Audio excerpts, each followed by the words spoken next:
Happy Tuesday, YouTube family. So today I decided to do a video. First of all, showing off my baby. My baby, not baby. So this is my T'Challa, and she is my Motley golden child, Sunfire. She is my very first reticulated python. She is about almost a year and a half old. No, yeah, she'll be 2 in April. So, yeah, so I guess you can say a year and a half old. As you can see, she's not going to stay still for this video. She is a wanderer, but she's a pretty girl. But I said today I was going to take the time to answer 5 questions that I received. And first of all, guys, my last video, you guys showed a lot of support for. I was joking with my husband last night. I said, I think I've done way better videos than this one, but this one is getting a lot of views quickly. And we were laughing and saying, because everybody must have wanted to tune in to see if I was going to get bit by retic, right? But I do appreciate you guys' support on that video. I'm going to let her roam a little bit while I do this video. But through that, some people reached out to me. Shout out to quite a few people that gave really good feedback on that video.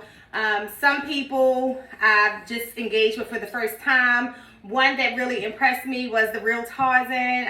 I'm a big fan of his. And so I appreciate, you know, his view and his comment. But I appreciate everybody. So I'm going to ask you what I don't normally ask in my videos, but something that was said to me is that my content is really, really good. And I know this, but I do this naturally from the heart. I love my animals. I've always loved animals. So what I do is not necessarily for the likes, the share, and the subscriptions.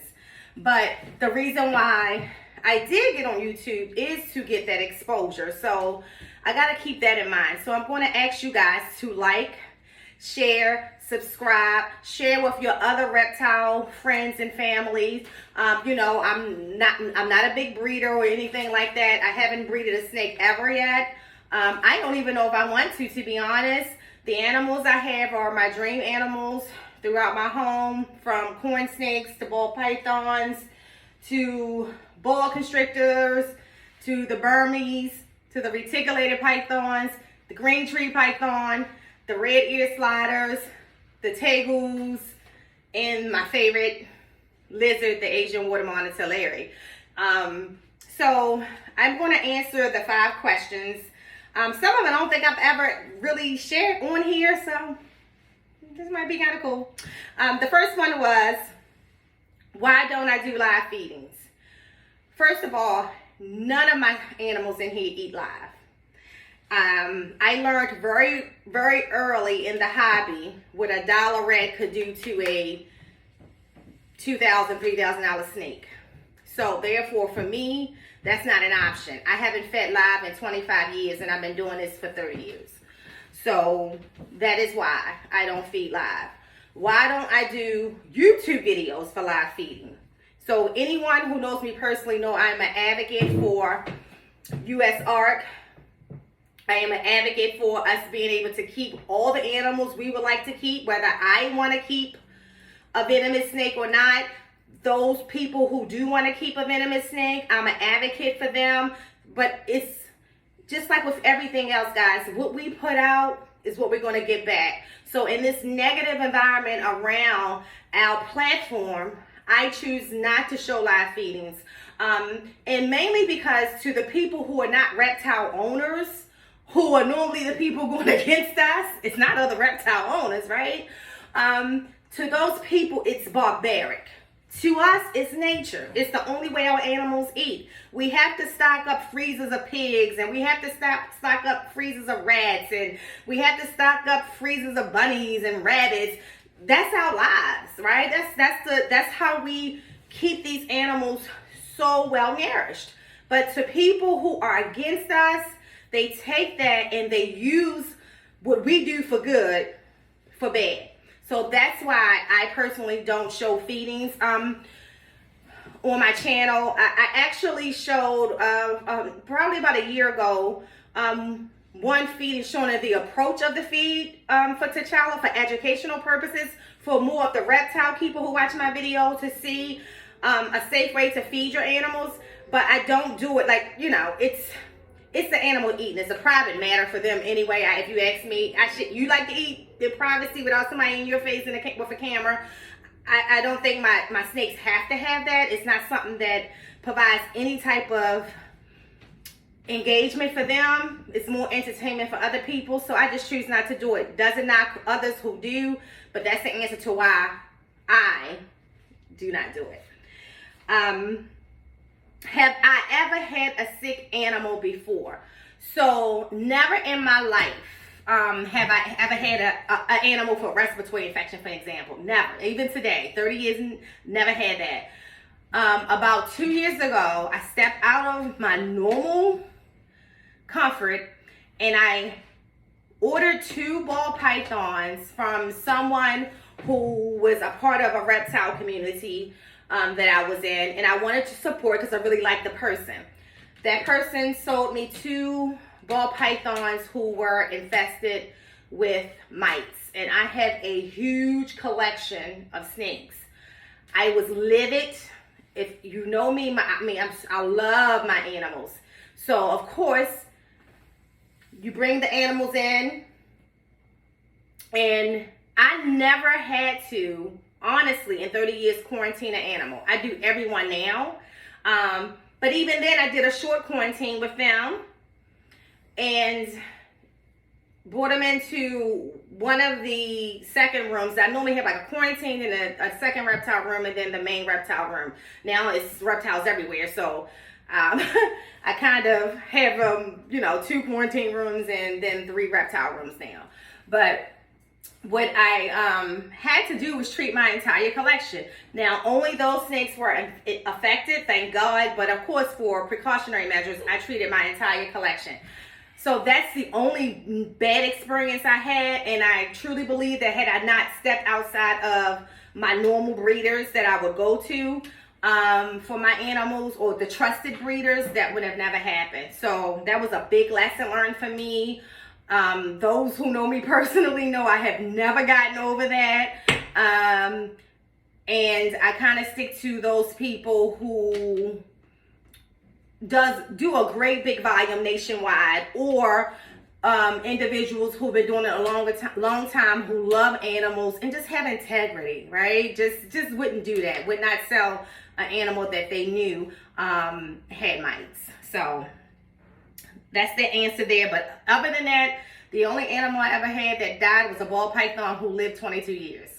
And I just chalked that up to that it was 22 years old. Nothing, no signs of any illnesses or anything like that. My favorite thing about owning reptiles. So I am a big advocate that reptiles are more than even what science may think they are. I think they are good therapy animals. For me, I'm a person who is ADHD. I'm also a person who can sometimes have anger management issues. I can say what I want to say when I want to say it. Very, very, very good. Very strong. And so therefore, what my reptiles do for me, they calm my soul. So they bring me peace in the time of storms. Even in time of sickness, I really went to my animals for encouragement, uplifting. And it was weird because it's like they knew that I wasn't my full self, and they learned to depend on other people. I actually believe that my son developed one of the best relationships with my reticulated pythons when I had my major surgery in June. And now it's to the point where even if I'm not home, he can manage them if necessary. So that was awesome. And then the last thing was, what do I do for a living? So what I do for a living is I am a regional property manager and partner of a company called Morgan Properties. And it's a multi-family housing management company, family started, family oriented, and just a great company to work for. And I'm, you know, they really, I'm blessed to have this job, and that job actually is how I'm able to manage it all without stress. You know, I've never had any worries of how I was going to feed my animals, no matter how large they were. Enclosures is not an issue. I can get an enclosure built at any time that I would like. And I have plenty of space to add more if I wanted to. And I will not add more at this time, because I only believe in having enough animals, because I'm not a breeder. I am a person who loves my animals. I engage with them constantly. So for me, I have just enough. It's still a lot of you, the people who live with me, my husband and my son. And I, you know, I have the tarantulas as well. And I have enough to take good care of them and still build those personal relationships with each reptile. So for me, although I do think I want that one more normal berm, I have a pearl berm. I think I want a normal. I always wanted a normal. I got the pearl first. Long story, but I think that I might do that one thing. But with that being said, I've noticed that my berm grows a lot slower than my retics. So I will be comfortable doing that. Right now with the enclosure shortages, and I'm blessed. I have a good provider for my enclosures. I mean, he's dope. And he's only an hour and a half away from me. So therefore, I can normally order my enclosures 30 days out. But right now, the tie-up on them are glasses. So I have two retics that's ready to go into, and I put my animals straight in 8-footers from the tub. From the quarantine tub to 8-footers. That's what I do. It works for me. Never had a problem with an animal going off food, being defensive or anything. You see how I interact with them. So I have 2 that are ready, Maui and Moana. And another 2 that would have to go after that, but they're not quite ready for size and where I like for them to be before they go into the 8-footer. And if I get this new berm, I probably will order that one as well at the same time, although I won't need it for quite some time. But that's it. I hope I answered some of your questions. Again, I thank you for the support. I ask all of you who view. I get a lot of views. Like, share, subscribe. I'm asking. Do that for me. There's so much content that I have. I've been doing this for 30 years, so there's knowledge that I have. I learn new things every single day when it comes to the animals. I think if I had to chalk up what I'm really, really good at, I would say is keeping my animals in great health, providing them the best care possible within the means that I have, and the socializing of them. My animals and I have a bond, and I'm glad to see that my son has also created those bonds with them as well. So there you have it. Peace.